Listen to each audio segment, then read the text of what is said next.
bola yang akan gunakan pada FIFA World Cup di Qatar adalah dari Madiun. Indonesia turut berkontribusi pada ajang Piala Dunia 2022 di Qatar, dilansir dari kompas.com. Diketahui bola resmi Piala Dunia 2022, Al Hilal keluaran Adidas itu dibuat di Madiun, Jawa Timur, Indonesia. Gubernur Jawa Timur, Khofifah Indar Parawansa, memastikan bahwa Indonesia berperan dalam produksi bola Al Hilal tersebut. Sebelumnya, pada akhir Maret tahun 2022, Adidas resmi meluncurkan Al Hilal sebagai bola resmi Piala Dunia 2022 Qatar. Menurut Francisca Loevelman, desain direktur football graphics dan hardware, bola Al Hilal dibuat dengan teknologi tinggi yang berfokus pada kecepatan, sehingga bola bisa bergerak lebih cepat dengan akurasi dan stabilitas yang juga sudah diukur.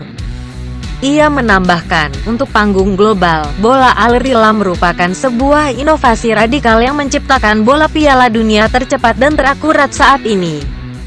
Terdapat dua desain teknologi baru, yang membuat bola tersebut memiliki kecepatan tanpa melewatkan akurasi dan stabilitas, yakni CTR Core dan Speed Shell. CTR Core adalah bagian inti bola yang inovatif didesain untuk meningkatkan akurasi dan konsistensi, mendukung permainan yang cepat dan tepat dengan retensi bentuk dan udara yang maksimum.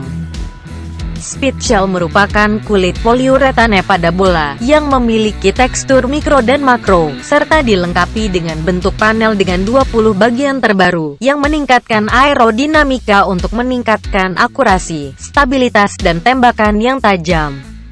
Al Hilal sendiri diambil dari bahasa Arab yang berarti perjalanan, lebih tepatnya, perjalanan dengan tujuan yang baik.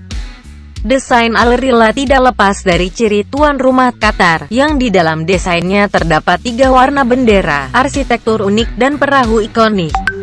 Warna dasar putih membuat paduan warna biru, merah, dan hitam terlihat jelas.